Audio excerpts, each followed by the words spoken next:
Hey viewers, welcome back to Ray of All Trades. Today on the bench is a 262 XP. Owner's complaining that after it warms up it's really hard to start, and he's tried to adjust the carburetor and it will not adjust again after it gets warm. So I think I want to clean it up first and take a peek and see what's going on, see how it's running, and see what we can come up with.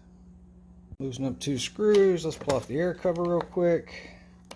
That one's bent in there pretty good. Take a quick peek. Yeah, she's pretty dirty in there. The air filter is not looking too bad though. Yeah, she's pretty dirty. Does seem to have the original carburetor on it. And this is a genuine Sweden 262 XP. Awesome saws, power to weight ratio. Very sought after saw. So let me get the covers pulled off of this thing, chain bar, all that other stuff, and blow it out, get rid of the extra sawdust that we don't need, and see if we can figure out what's going on.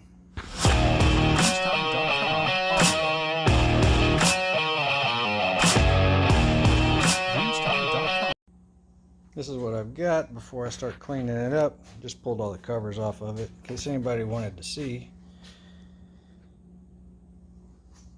It just needs a little bit of cleaning, a little bit of love, and then we got to find out if it's got a leak going on, or if the carburetor needs rebuild, or if we've got some fuel lines collapsing, something like that. Let me get it cleaned up. Alright, got the saw mostly cleaned up. Let's cover some basics. So one of the things I saw was that there was a ton of dirt. Dirt around the saw will cause it to not breathe properly, because it is air cooled. Keep that in mind. The saw starts running hotter, and cars have the ability of using the computer to change its timing and everything else. There's no computers on these old saws, right? So it doesn't know that it's actually getting hot, so it'll try to keep running with the same timing and same everything else, even though you've made it extremely hot, because it's not getting any airflow across these vents.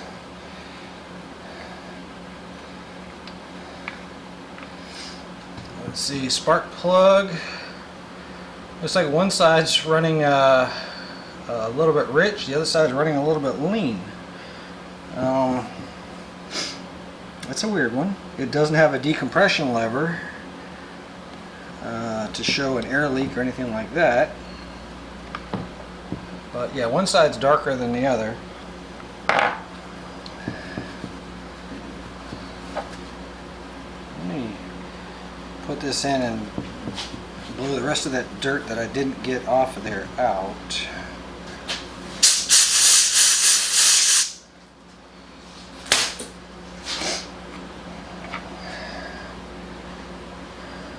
Alright. Running a little bit lean. Fuel line, extremely rigid. So, rigid fuel line could cause part of this. Collapsed fuel line would cause it even more. Let's take a look and see what kind of gasoline we're running here. If there's any left. Yep, there's some left.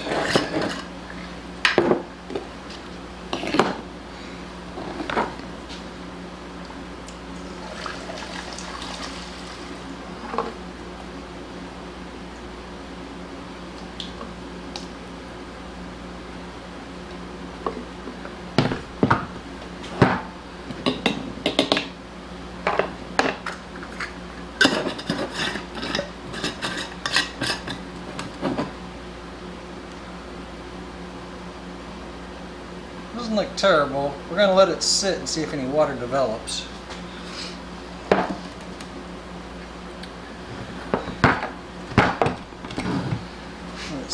fuel line.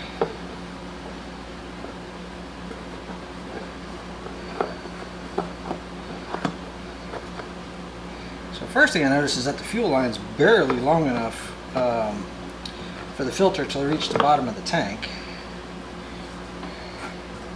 The fuel line below this grommet right here is very soft, but above the grommet it's extremely rigid. So let's put a new fuel line in it. I would like to pull that carburetor apart just to see what it looks like inside, see if it's got anything goofy going on.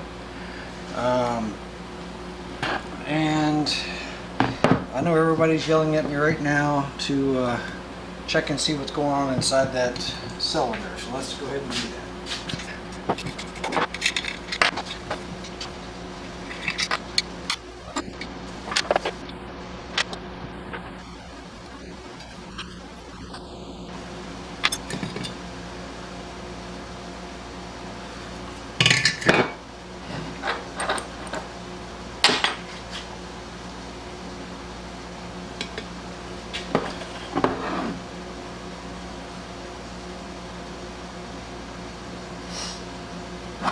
Alright, so the ring's not stuck. I had a lot of oil and stuff that was showing like vertical lines. So I wanted to use the Q-tip, just get that cleaned off there so I could see what was going on. But you're looking for, let me show you, looking for any kind of vertical lines on the piston inside there. I don't know if y'all can see it or not. It's got some vertical lines, but nothing up near the piston. And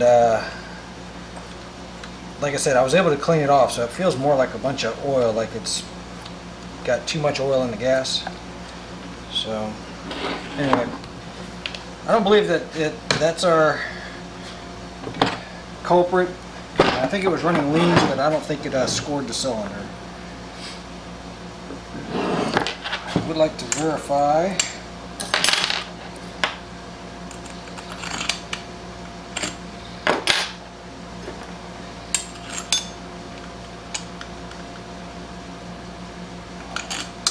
that none of the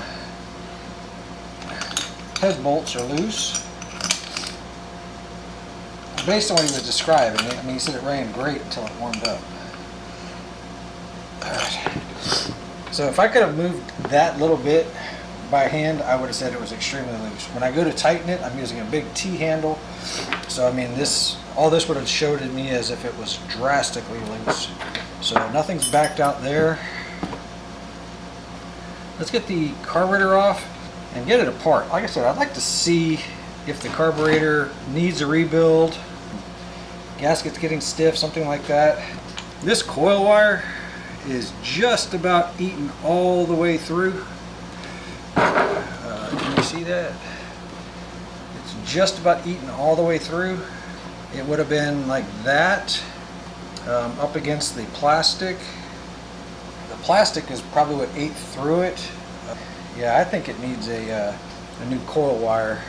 So, because the boot's chewed up, this is chewed up. It's almost like it just ran that way for a while. And if it was compounding everything, it's getting hot. Spark was a little bit weak, need a little extra. I mean, there's a whole bunch of things that could have added up here. But I'm just going by the basics that I see right off the bat. Get those two flatheads out of there.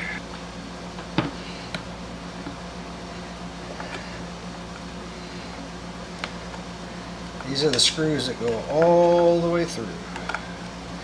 They hold the carburetor, the intake block, all the way to the cylinder.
For those that are wondering, this is the HDA 120 carburetor. It's not the 87. So that screw right there was a little bit loose.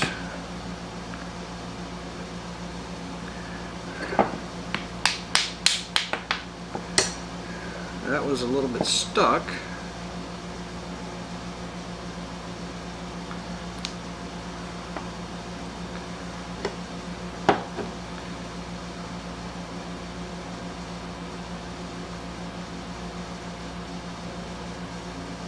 Reed valves aren't bad. There's a little bit of dirt in there, but nothing more than the usual.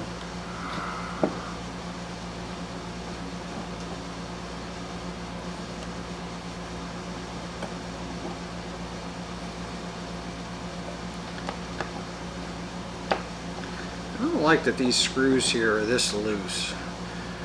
Makes me think that it's just been on there so long that everything, all the gaskets and stuff have shrunk a little bit, maybe causing a little bit of a leak.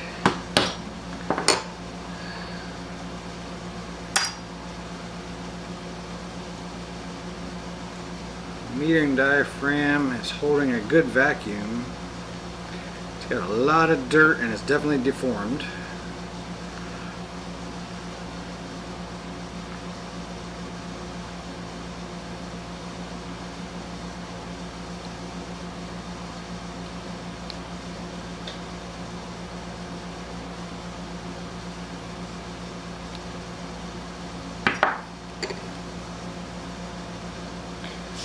Got a little bit of clicking going on.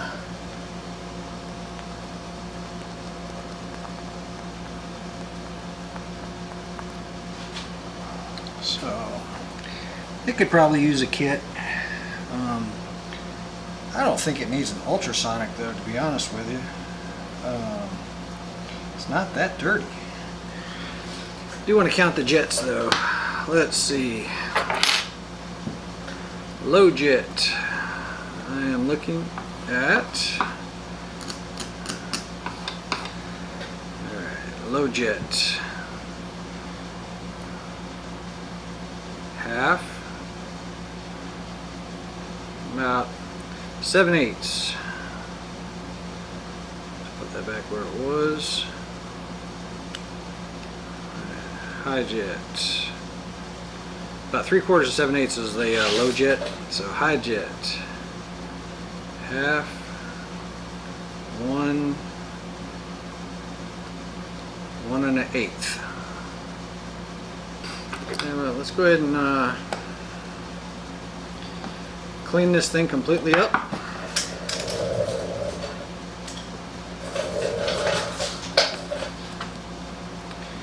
Put a kit in it.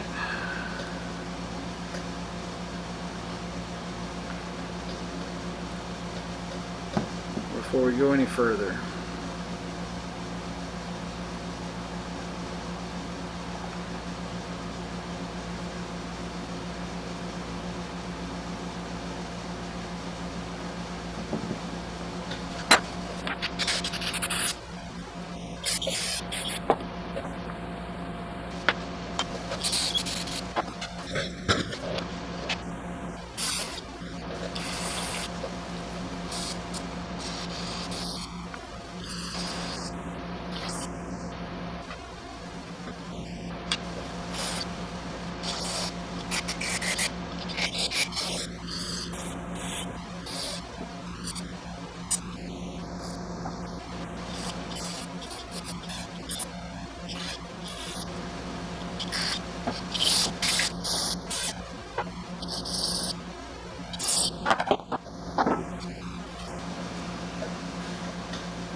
Let's see, the metering diaphragm line, the reed valve diaphragm lines up perfectly.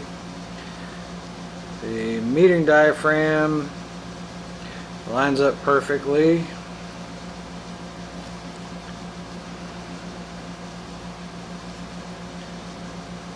The reed valve gasket lines up perfectly. And the metering diaphragm gasket lines up perfectly.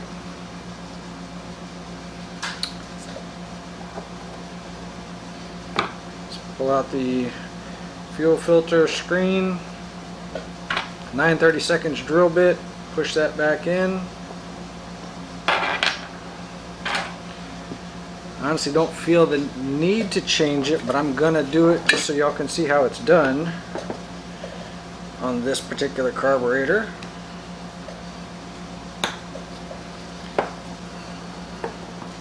We're gonna change out the main jet, so let's pull that screw with your finger on it, let it up so that the spring comes out.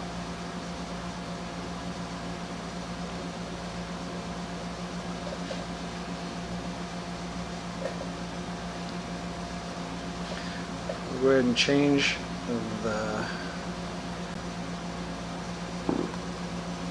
Okay, camera stopped on me. Hopefully you guys saw I put that screen in on this side. That was the 9/32 drill bit to help, the back of a drill bit to help face it down. Put the original spring back in. I don't like the replacement springs that come with these kits. New needle on this fork right here. Try to hold it in place like that. What I'm trying to do is capture the dimple that's sticking down from this metal arm. Trying to catch that on this the other side of this spring. That's what holds that spring in place. And if you can do it without talking about it, it actually helps. Alright, so get that spring in place.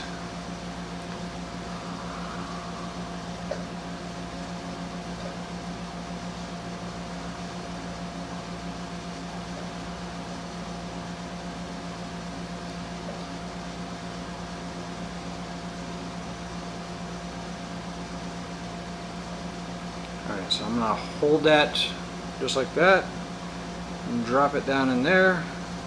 Use my finger to hold all that down while I put the screw back in. Don't let go of this finger. Stuff will come flying out.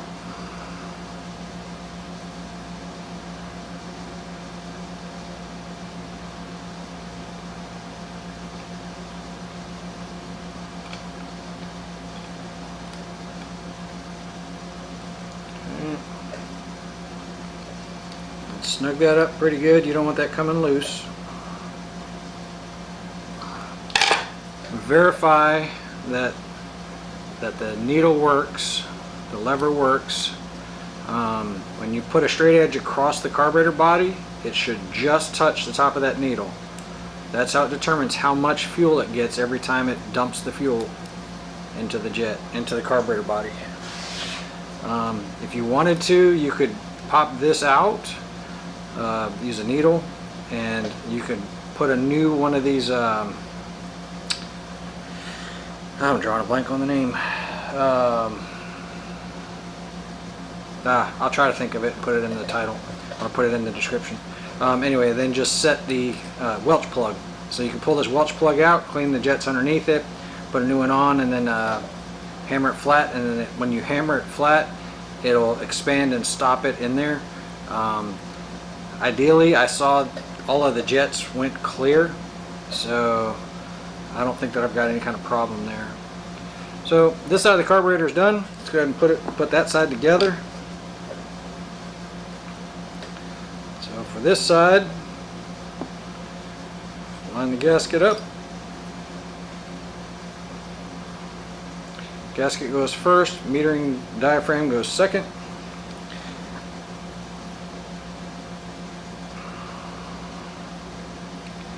That on, 4 screws to hold it.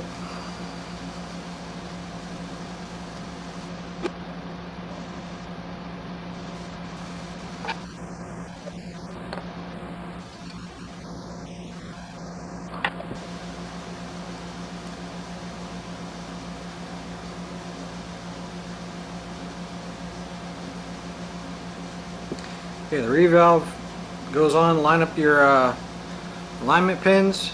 If you notice these 2 reed valves here, this one here and this one here, there's a hole directly below them. that's the vacuum and passage ports, so it allows air, fuel through them, and then when it pulls the other direction, it seals it off. So just make sure those are on there the right direction. So this is your fuel pump right here. This large opening here, that's your fuel pump. And when you put this gasket on, it should allow for the reed valves to be completely clear. So if I had that backwards, obviously those wouldn't have been clear. So this has alignment pins on it, and then the fuel pump area right there lines up that way.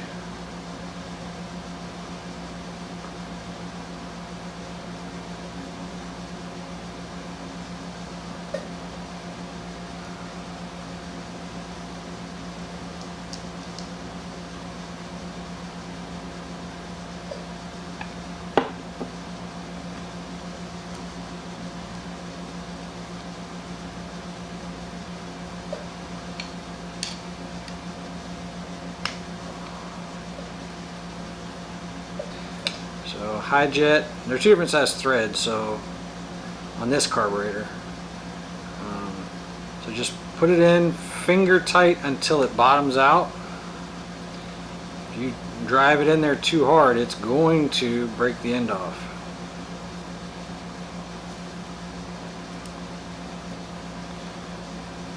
Again, drive these in here. They just touch the bottom. Just like that. So high jet was 1 1/8, right? So that would be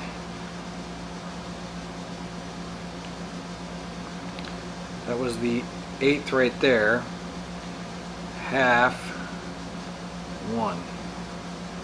And just the way that it lines up, usually I go half, then 1, then 1 1/8. Anyway. So, and then this one was 3/4 to 7/8, right? So this would be half. It should be 1 full turn. Let's tighten it up just a little bit. Hopefully we get to open this up a little bit more. I like to see about 1 turn out. This is not a modified chainsaw, so it shouldn't need a whole lot of extra juice. So generally 1 turn out on the low jet and 1 1/8 on the high jet is a good starting spot for a lot of them. Let's get a new fuel line put on this thing.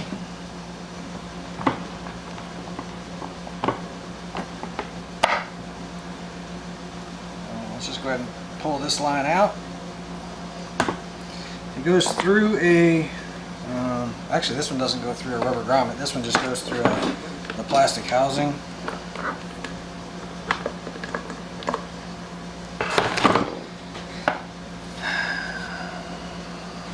So on these, the important part is this diameter right here of this line to seal up that opening.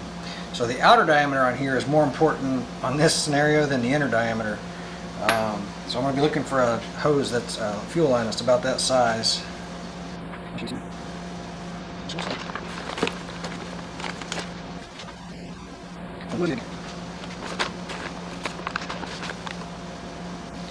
Fairly confident that that one right there is just right.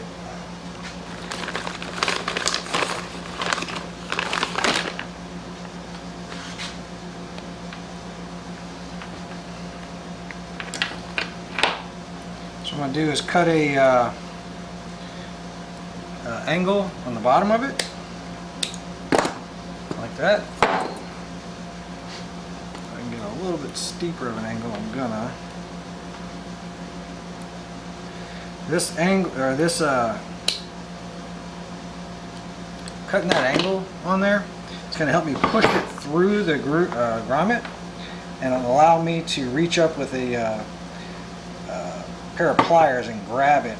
In this case, I'm going to try to grab it with hemostats.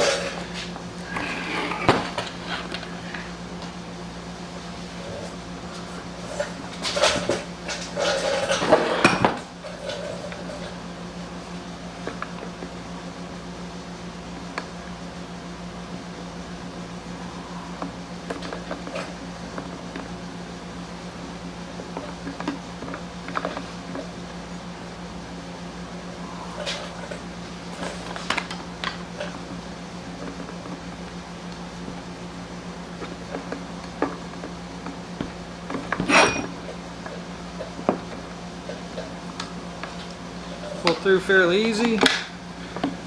Get it about an inch or two past the opening, cut it flat. I'm going to try to use that filter there. I like that style, it's weighted.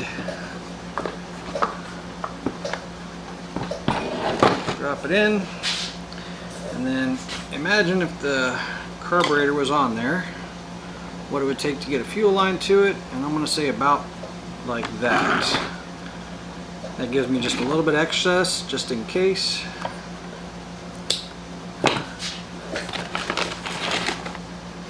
Now, something I'd really like to do is do a vacuum or pressure test on this, just to see if my side seals are leaking.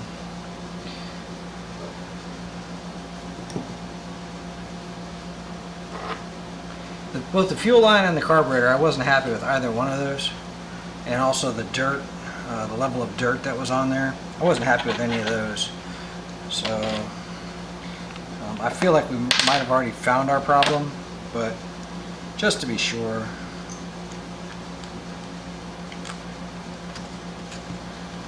line both of those up.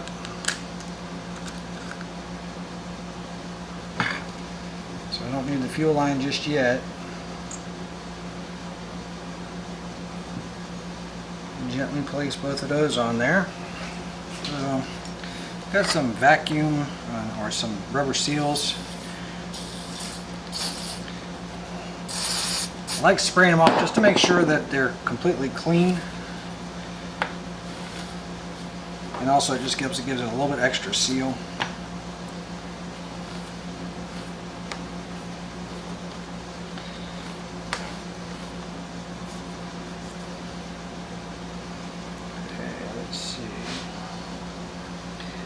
That one I can drop it in and it touches both sides evenly.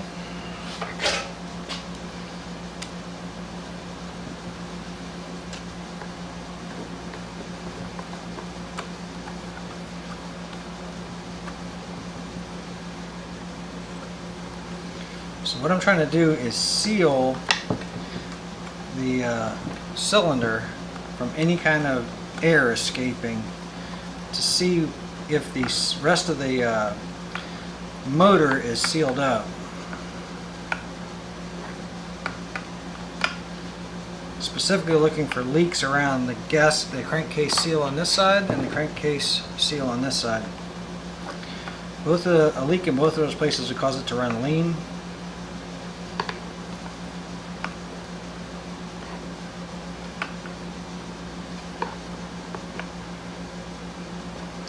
So don't overdo it. So the carburetor side should be sealed up. Okay. And this is that side. We want to make sure that we seal this side of it. So, because that's obviously the most critical side, right? Otherwise it would have gone past that metal gasket. So let's get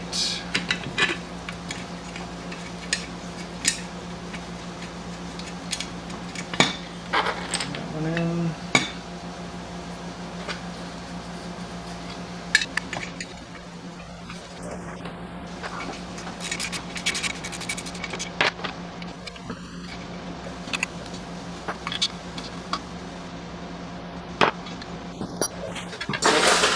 What I've done for this is I've got the end of an old compression tester.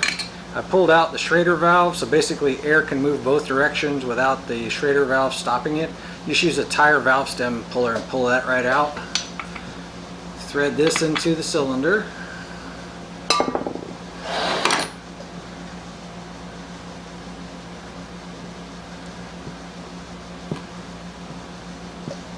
You can always put that Schrader valve back in, so if you've got a compression tester that you want to keep using, you can do that.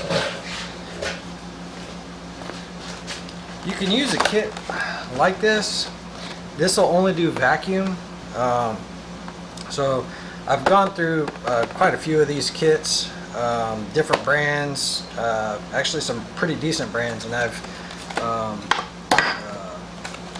they didn't last very long, so I resorted to buying just the cheapest one I could find for vacuum. And then this is a radiator pressure tester, and I cut the end off of it for the cap. It's just an old style off the Mac Tools truck, and I ended up having to reseal it and everything else, but it works for putting pressure in. It's not that critical. We're only putting 6 pounds of pressure in, so I just take the hose that's on there, and then the brake booster hose, or excuse me, the compression tester hose, squeeze those two together, good tight fit, and I'm going to try to pump it up to 6 pounds of pressure.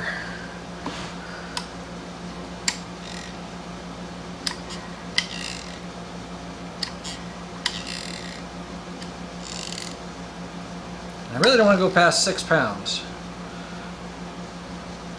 And ideally, they tell you, hey, if you've got everything perfect, it'll hold for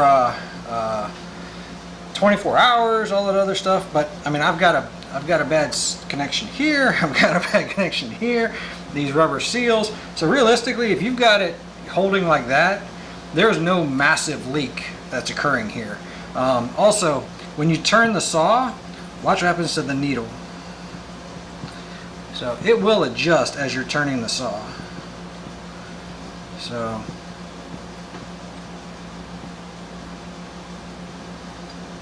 kind of wish I had a little bit more compression on this thing, because generally when you're turning it, that needle usually bounces quite a bit more. So it's very possible we need to put a ring in this thing, but it's not scored.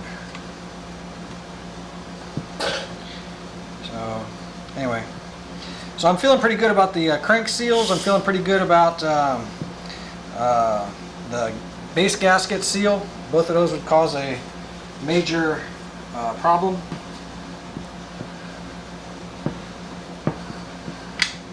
Let's get these out of here.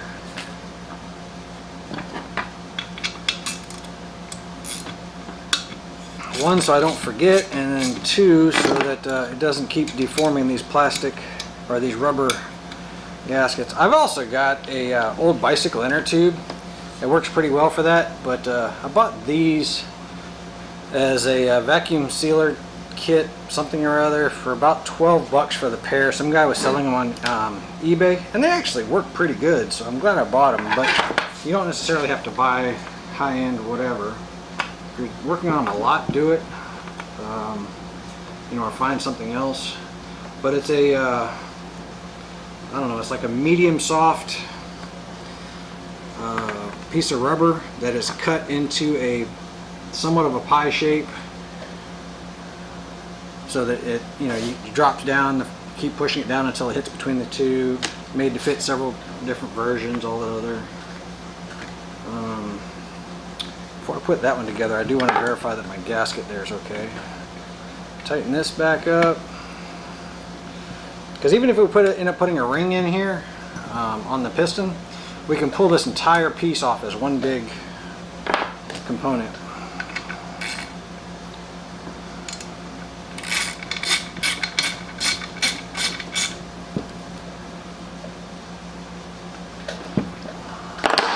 I may end up getting to see that if I can convince them to put a new Caber ring in it. Caber is a really good brand name.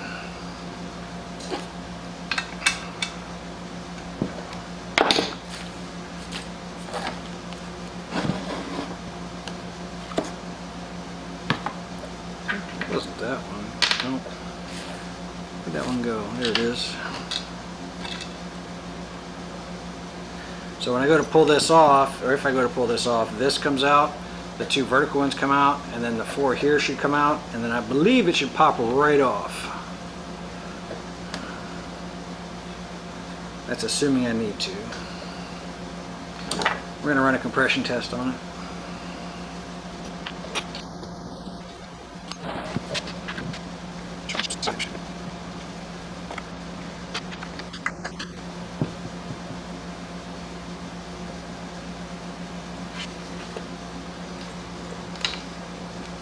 get a compression test done on it, and then look at ordering some parts.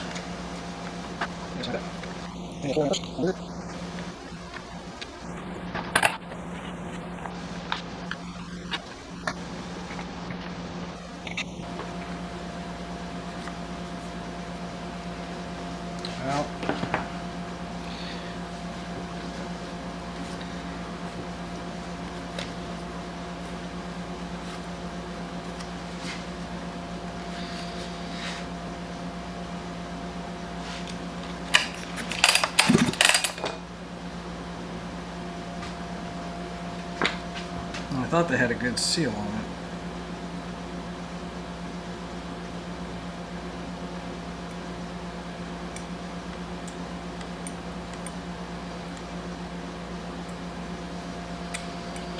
There's a lot of crap in there.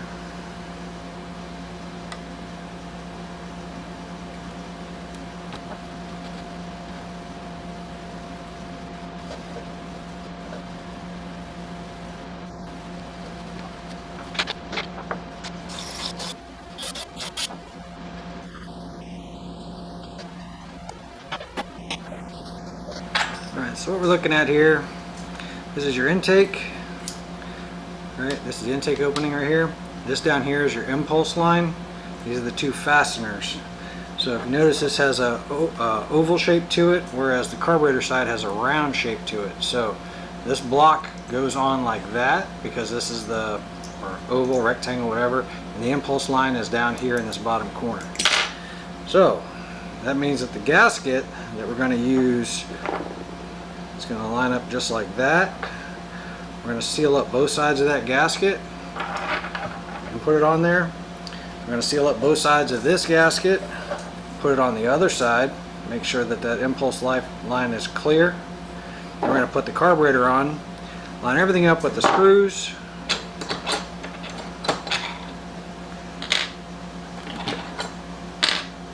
Going through this block and put it all on here, and then we'll do our compression test with a carburetor on it. You don't necessarily have to have a carburetor on it to do a compression test, and as a matter of fact, when you do have the carburetor on there, you actually hold the valve throttle open. Hello.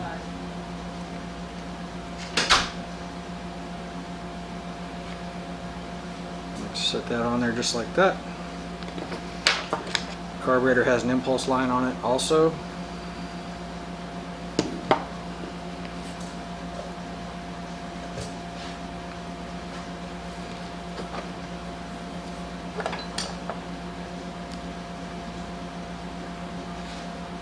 Let's keep a rag handy.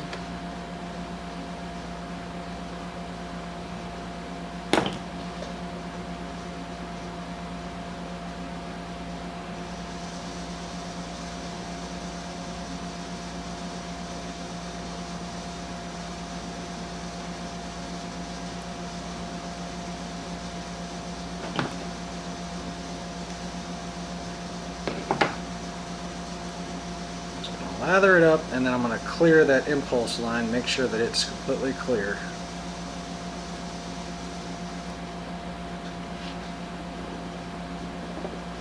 Before I put it all the way on.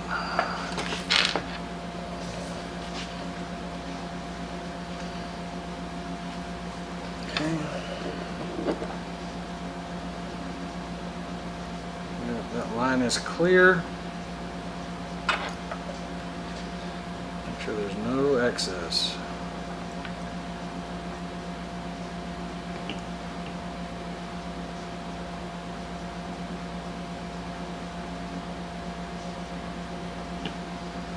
Looks pretty good. Line that block up. Just like that.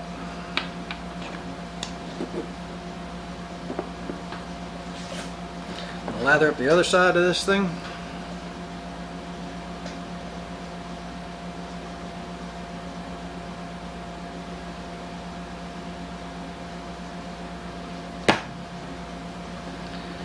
Or when I said I was going to do a very thin coat, that's just so to make sure that I didn't overdo it and get some into that impulse jet and not be able to get it out of there. Now that I have access to it, I can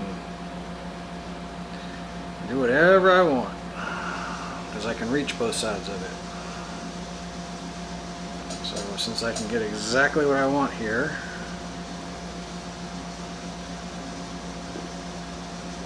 I have a little more leeway.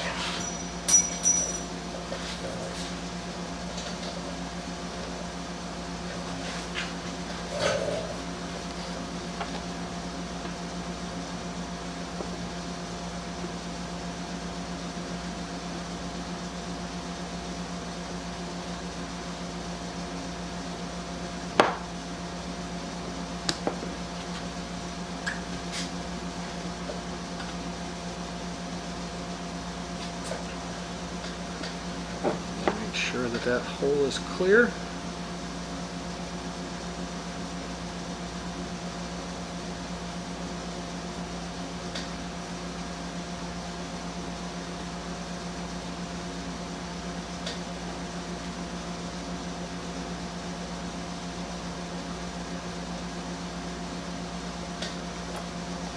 Make sure I don't have too much on there.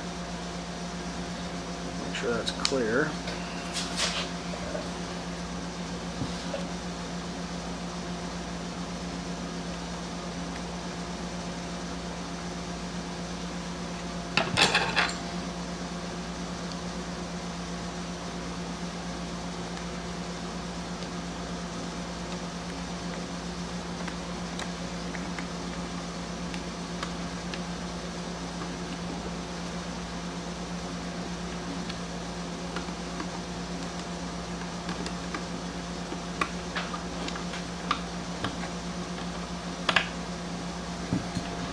Good and snug.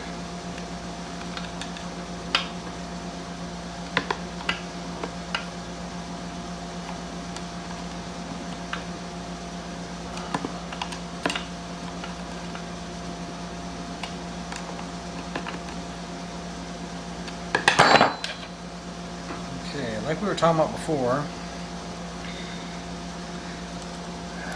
to do a compression test, we have to hold the throttle open.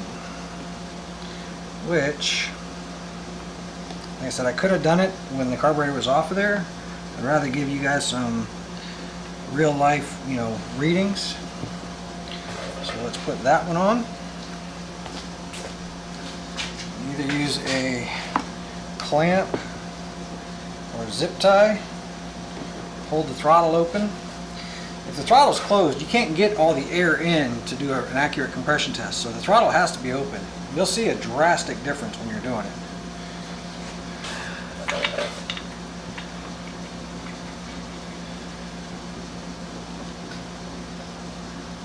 I'm going to leave this in the stopped position so that I'm not throwing sparks while I'm doing the compression test.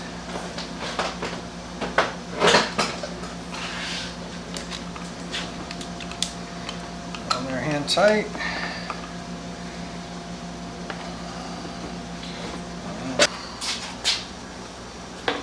I'm not anticipating great readings here.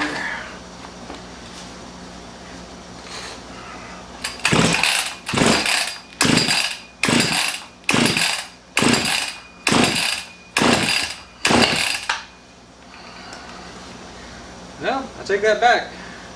Showing 125 pounds, 130 pounds before the clamp came loose. So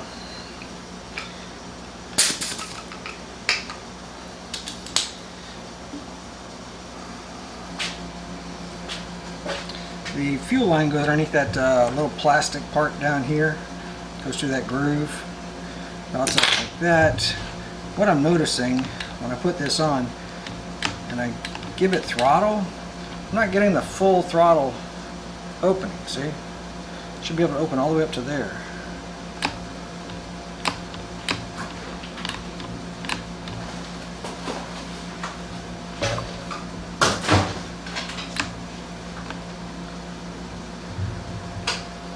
So I think what we want to do is bend this out a little bit. Not sure why that would have bent, or if maybe this is worn out some and I'm just compensating for that. It's an old saw.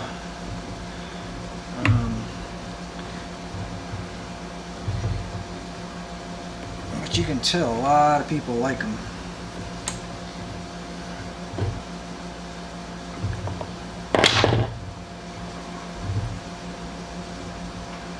There we go. I finally got full travel on that throttle.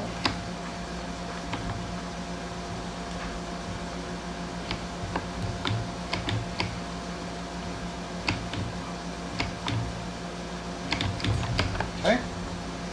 So put the carburetor dust boot on.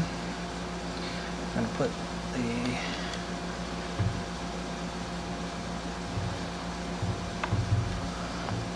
choke on.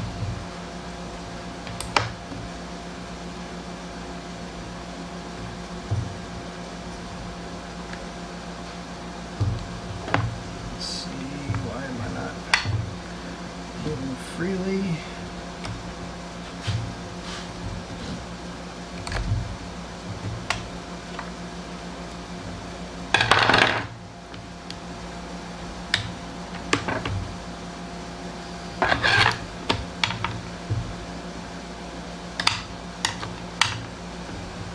Because of this rubber boot's in my way.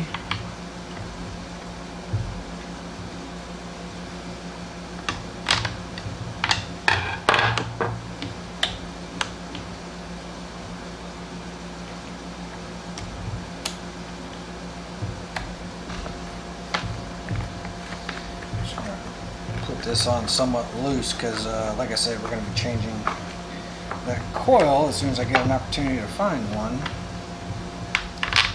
I'll look through my stash. Yeah, it looks like it was rubbing on this case cover right here.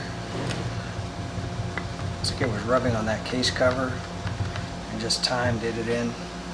So it was rubbing on plastic. So let me check my stash, and if I don't have one, I'm going to order one, and I'll bring you guys back as soon as I have a replacement lead for this thing. Hey guys, welcome back. It's been a probably about a week. I ordered a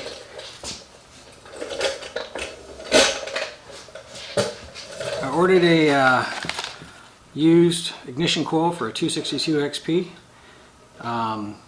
Had some bad luck with some of the aftermarket ones, so wanted to go with an actual OEM one that came off of a good running saw. Took a little bit to get that in, and I've got a surprise. When I was shopping,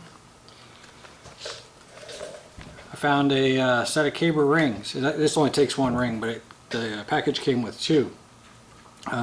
So brand new caber brand ring. So I know that the compression tested pretty good. We're going to go ahead and put a ring in this thing, and a coil, like I said before.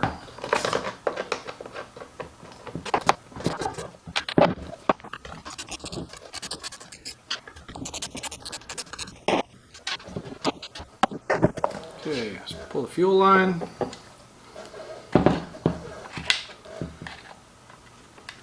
See if we can get these out of here.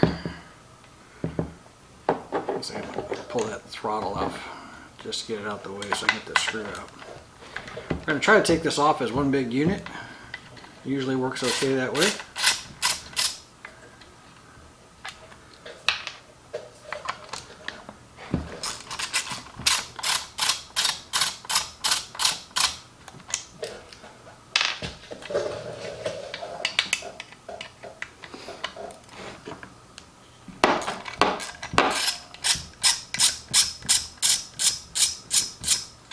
Just missing one of the screws up front.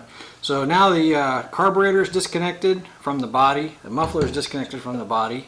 There's 4 bolts holding the cylinder down.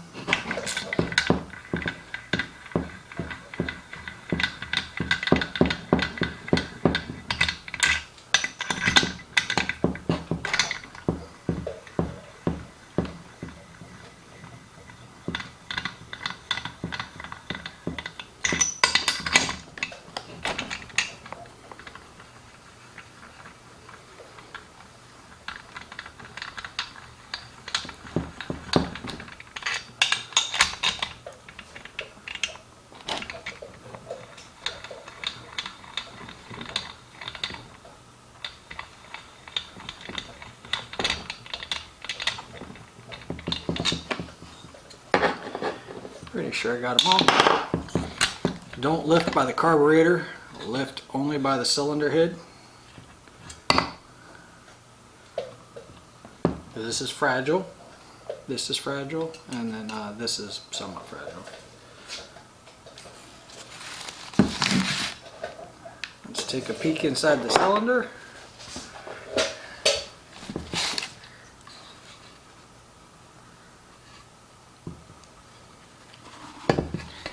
I see lines, but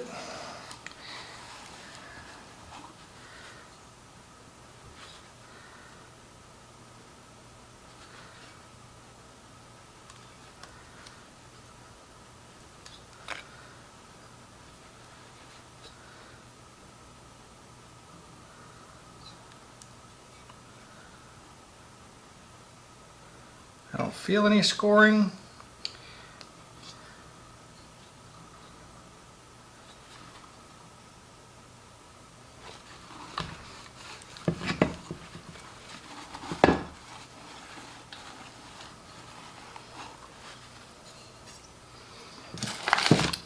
I think we are going to leave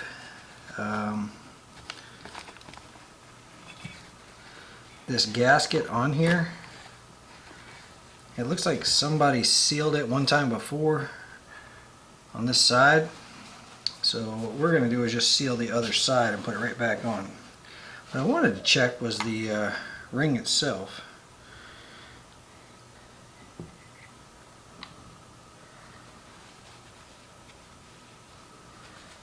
These things are extremely brittle, extremely fragile.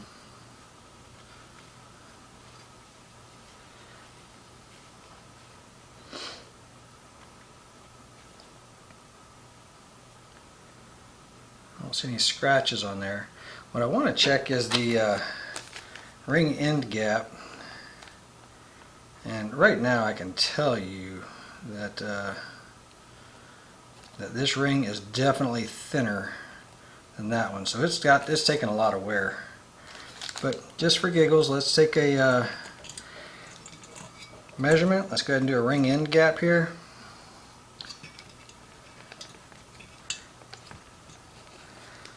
So set the ring down in its middle of where it's traveling. You're supposed to use the piston to help it seat flat. So what we're going to do is try to set that back in there. Remember, the ring is in here now, not on here. Let's just set this in so that it sits flat. And I'm going to take a feeler gauge and check to see what that measurement is. Well, 35 is too thick. I mean, not thick enough. It's bigger than a 40. I'm going to take a guess. Say it's sitting right around 0.065. I'm using one of those. There, let's pull this out. Put the new ring in and take that same measurement.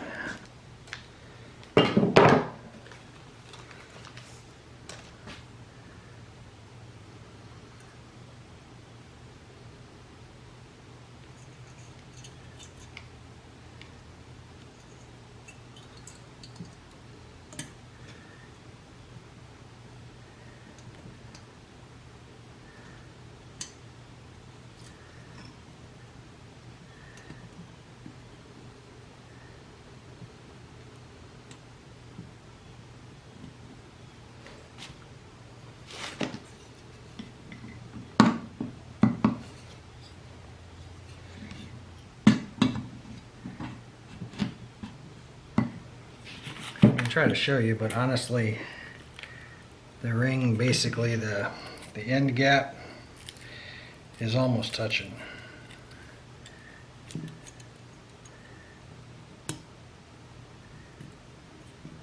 Yeah, I can get a 0.006 in there, whereas the other one I can get a 0.06. This is a 0.006, 6 thousandths.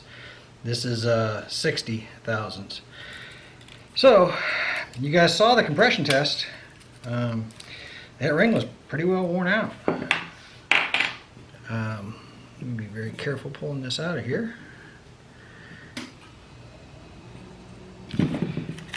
But I mean, when you're looking at the ring, you can feel the difference. I mean, I don't know if you guys can see that or not. I'm lined up on the back side and I have that much showing on the front side. I don't know if y'all can see that or not. Anyhow, let me put a ring on this thing, put it back together.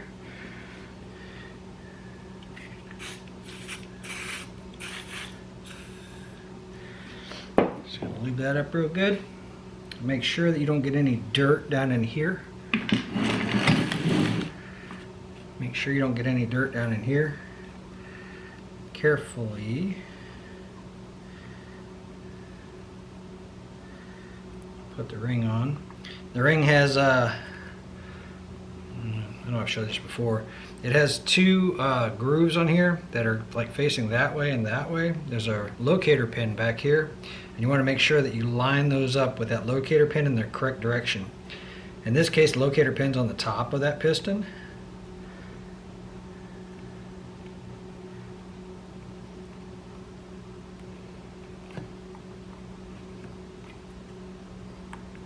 So my two grooves are going to be, let me see if I can show you. Focus. So the two grooves, so there's the locator pin, and then the two slants go that way and that way, so that they, when it comes together, the pin has room, you know, the ring has room. You guys haven't checked any of my other cylinder replacements and ring replacements and stuff. I've gone over this a few times, but I'm going to recap some of it for you.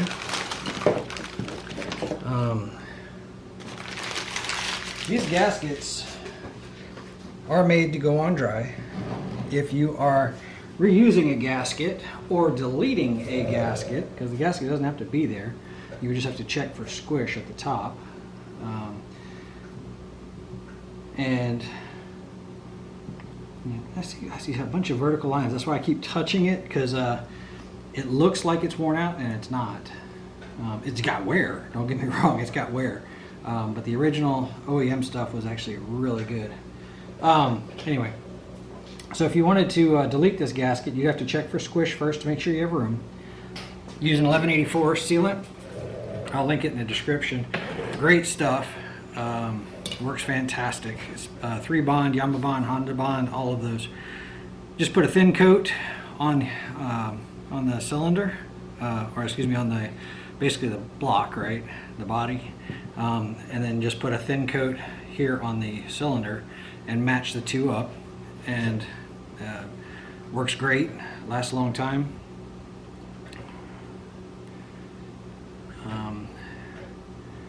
I am going to grab my ring compressor just in case I need it.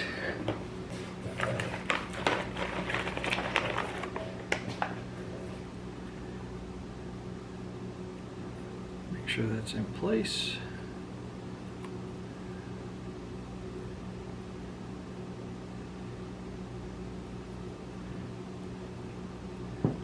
Just a little something to help me get that cylinder on there in case I run into a problem.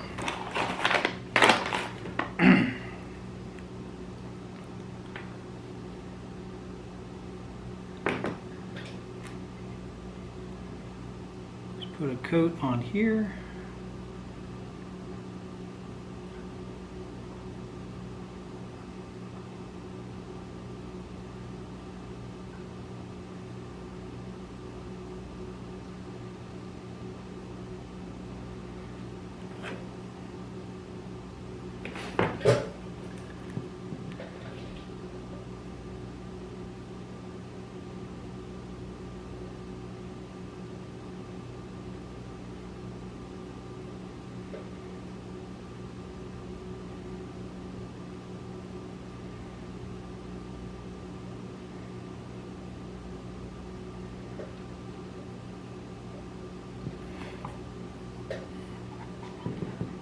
Trying to keep everything clean.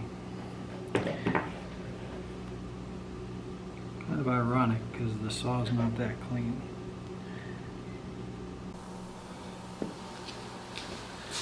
Okay, quick battery change. Let's see, I'm going to wait for that to tack up a little bit. I'm going to put a little coat on here.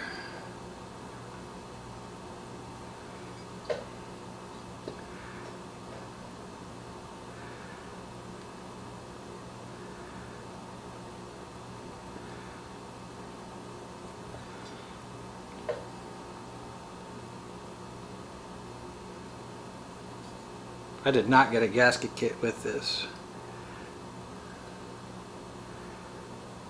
which is why I'm using this sealer. And honestly, I've had better luck with the sealer. But I am going to X-Acto knife that out just a little bit, get air to that that passage, because it's somewhat blocked off with a gasket. Just to help it breathe just that much better.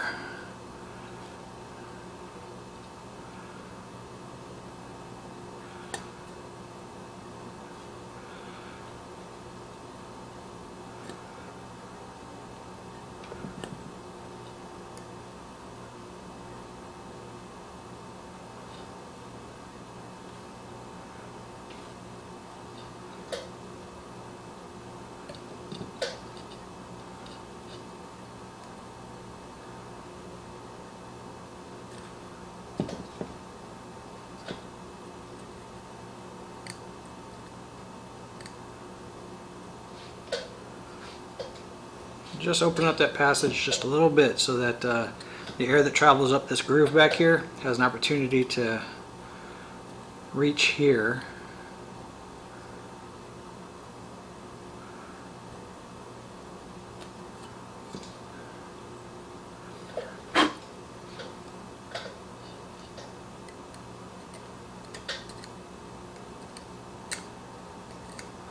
There we go. Alright, let's get a little bit of lubrication up here on the top of the piston.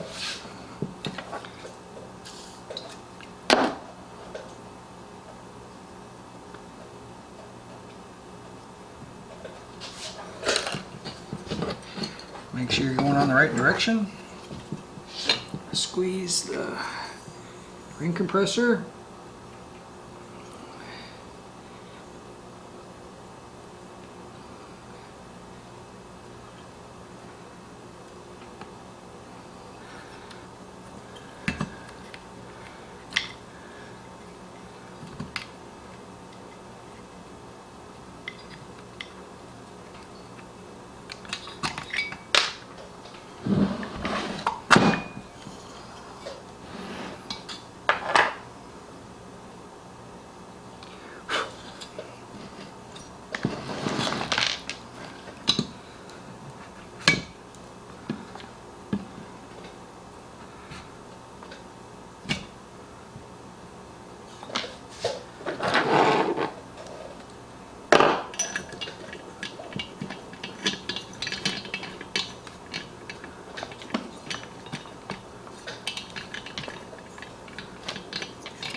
Alright, so if my gasket was stuck to the base of this, would have been a lot easier. It fought me the whole way on. If you do have to compress that ring and you can't get in there with a ring compressor, like mine was letting up before the gasket hit, try to use a popsicle stick or something like that, something wooden and soft. So this is one of those do as I say, not as I do type things. If you have the opportunity, try to clean it a little bit better than I did. Alright. And try to have the gasket on the bottom, or just better yet, don't even use the gasket. If you're going to do a base gasket delete, just make sure you have room, at least 20 thousandths up top for the squish. Lots of great videos on that. If you need clarification, let me know. I'm happy to try to help or make a video on it. So all I'm doing is tightening. Normally I would be using a T-handle Allen. My T-handle Allen isn't long enough right now to reach on this cylinder. It's really tall, so I'm using a 1/4 inch ratchet, with a 4mm Allen. And I'm just trying to do a star pattern and just tighten it on down. When you think you got it tight enough, a little bit more. You can tell I'm choked way up on this thing, so if you were using a big old heavy ratchet or something like that, there's a pretty good chance you'll break it. I'm not using anything that heavy, so let's go ahead and put the rest of this back together. So there's 2 screws up here.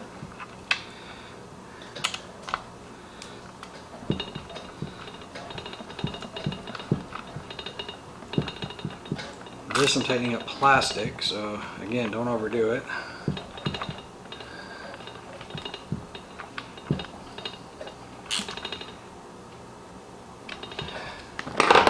Let's put my fuel line on. Throttle linkage goes on, rotates outward like that. The fuel line, or that throttle link goes here, but the fuel line goes through this little groove. So just fish that in there. I know my fat fingers are in the way right now.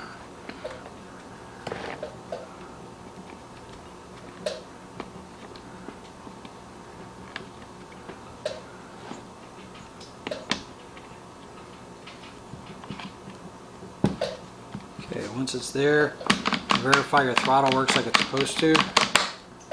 Okay. I have 1 screw on the front of here. I'm supposed to have 2. Let's see if I can dig one up. I do want to verify it's running like it's supposed to first.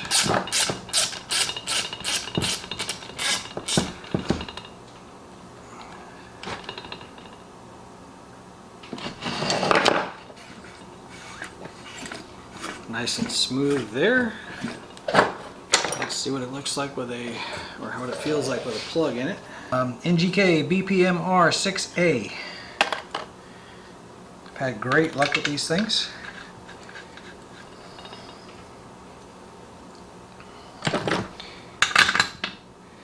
And I almost always keep a spare in my box because inevitably somebody's going to flood a saw somewhere. Just change the plug real fast and get back to running again, and then clean the plug out later on. So there we go, that's much better. I don't know if y'all remembered earlier.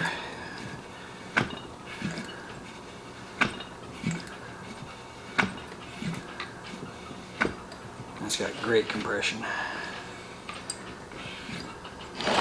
Alright,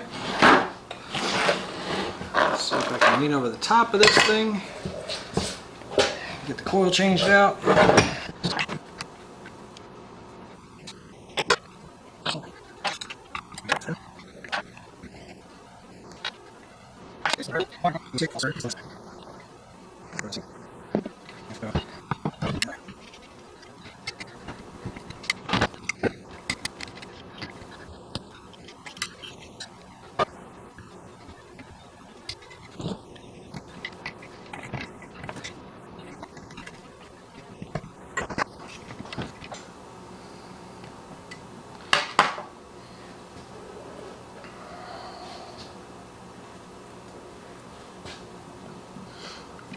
See, that wire goes on here. Make sure it's got a good connection.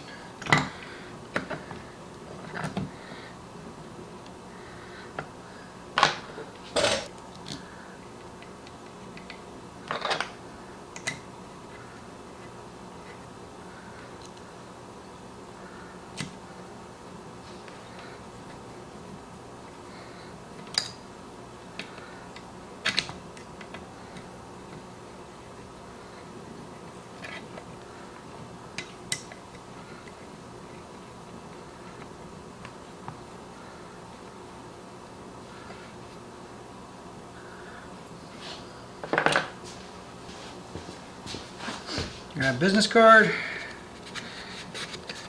drop it in there.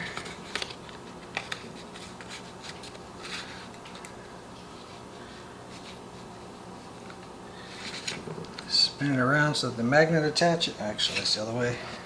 Spin it around so that the magnet pulls it in. Make sure that you loosen up and then retighten just to make sure that it's all the way against that flywheel, so that the business card's the only thing that's standing in the way.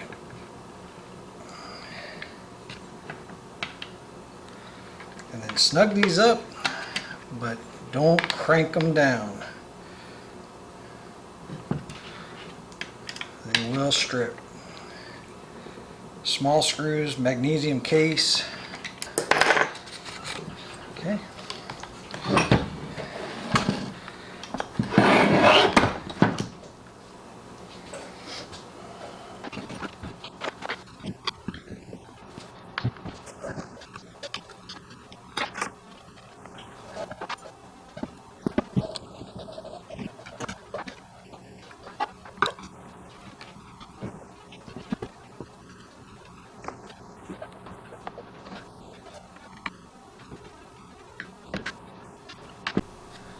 So it's got two tits sticking off of there, two holes down there. Line those up.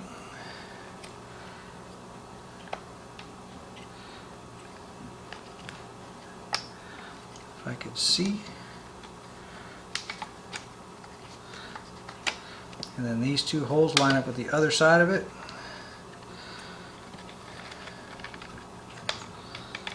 Going on just like that.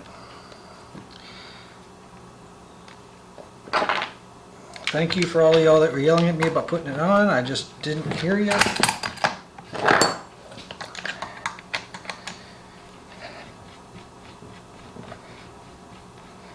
Now for the 75th time, I'll put this back on.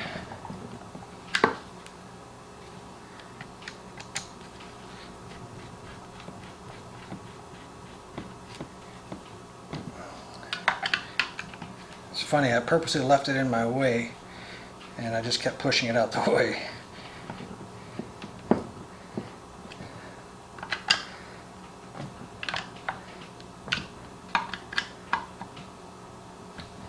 I did not hone that cylinder, if y'all are asking. I did not hone that cylinder, and the reason for that was I was scared, as much use as this thing has gotten, that I'd be wearing it out. You know what I mean? I know honing doesn't take off much material, but honestly there wasn't a whole lot there. So let's get the choke on here.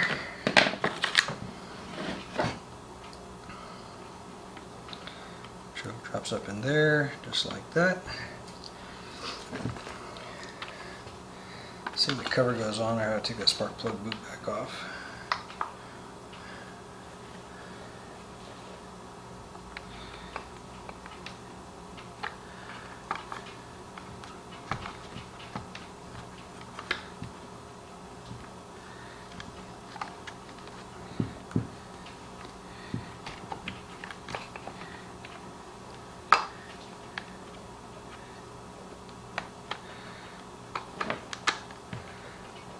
Trying to line everything up, not force anything. This is really old stuff.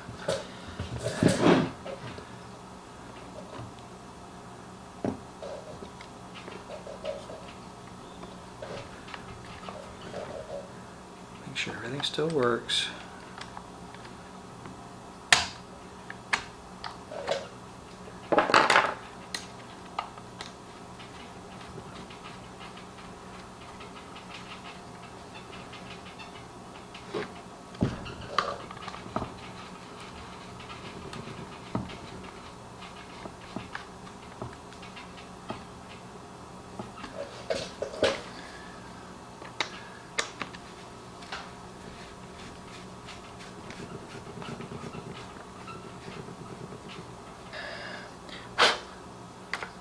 Filter.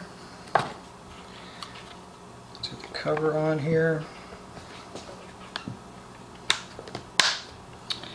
This one needed to be See, it's just hard to reach. It's got a bent in there.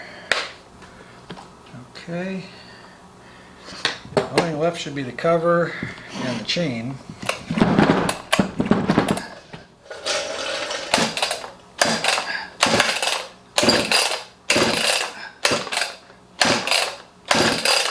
Man, drop starting this thing is going to be hard. It's got a lot of compression. I'll bring this up again because to me it's extremely important. There is a passageway right here. This passageway, this really small one, not this big circle here, this little bitty passageway right here, that's where your oil comes in. You always want to make sure, because everybody flips the bar, like they're supposed to, but sometimes they forget to check that passageway to make sure that it's clear, because that's how your oil comes in. So the other side, like this one here, right here is solid right now, because this is the way that the bar was. I'm going to let him do the rotation, move the bar over, but if I was going to run this, I would have to clear this hole out first to make sure oil could make it through there. It's amazing how many people forget, but always make sure that hole is clear and that hole lines up with this groove right here, the body here.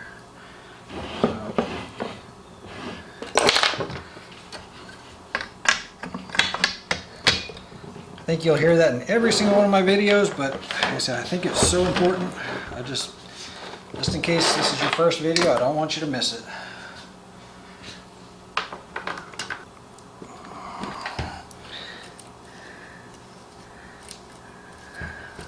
Alright, so I'm looking down inside there, making sure that those teeth are in there, that the drivers are in there. I had to get my big ugly head in the way just to be able to make sure I got all that lined up. So this should go on pretty easy. Those teeth line up in here, it snaps on. If somebody has flipped this, you'll never get this on because this band right here will be compressed. So it should go on fairly easy. And then put these two bar nuts on, finger tight, and then adjust your chain.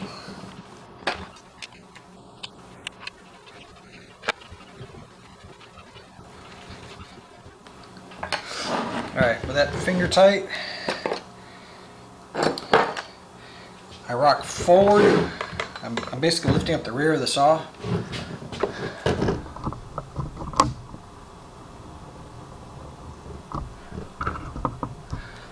Lift up the rear of the saw. I'm going to push down on the front of the saw, basically burying the bar into the ground here, or into the table. And I check for my tension. And if the chain was hanging down like that by itself, I would then tighten up this bar until it was tight. So all I'm going to do right now, since I've already got good tension on here, is just snug up what I got. Ideally, if you lift this up, you should be able to expose, 7 to 10 drivers. Drivers are the part underneath. Just snug that down. It's back where I can get my grubby fingers in there.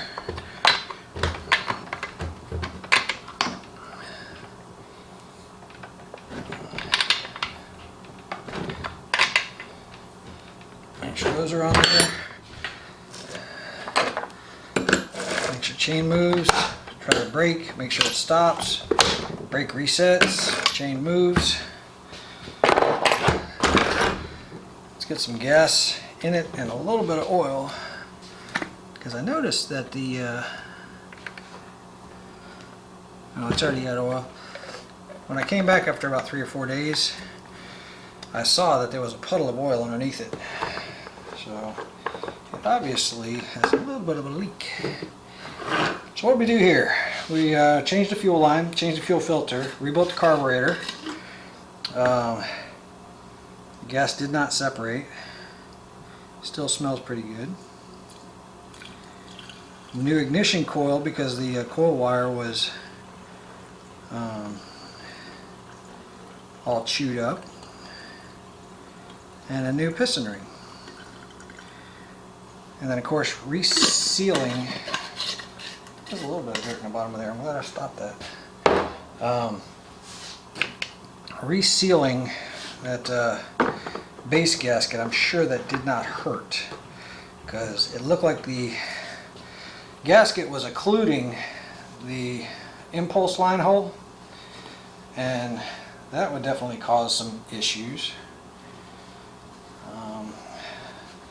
Takeaways: I wish I had a better ring compressor so that I didn't have to use a screwdriver. I wish I had a parts solvent machine so that I could have made the parts a little bit cleaner. Fairly confident in what I did as far as the quality of of it running, and if I'm not, it's a buddy of mine, so I promise you I'll be working on it again. But yeah, if you guys can do better, that would be, basically I'm asking you to do better than I did. Get it cleaner and everything else. So let's see if we can get this thing to start. I'm guessing 10 pulls before it rolls over. You gotta get all that fuel up the brand new filter, the line, into the carburetor, and into the motor.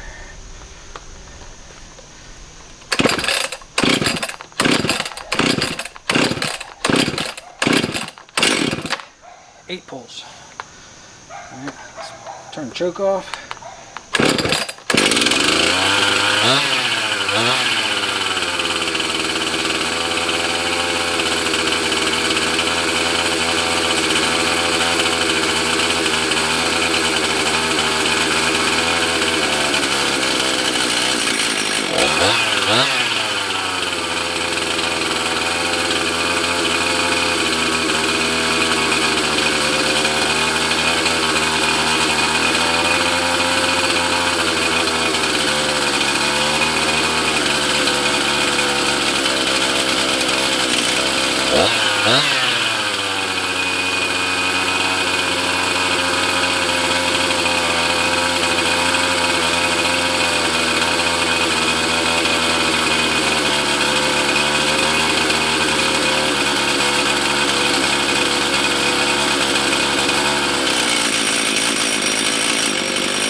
Figured out what I've got. That throttle, I think I bent it back just a little bit too far.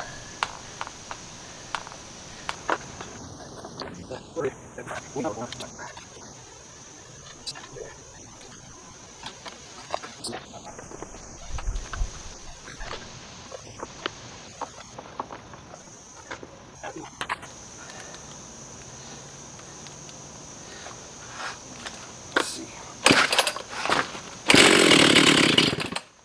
Yep.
Oh, there she goes. I'm going to run it at about, this saw can run I think at 13,000. We're going to run it about high 11s, low 12s until it's finished breaking in, readjust it. Obviously it oils great, starts great, runs great. Definitely needed the work that we did to it. You guys got anything out of the video? Really appreciate a thumbs up. Subscribe, helps the channel tremendously. And I'll catch you guys on the next one. Thanks for hanging out.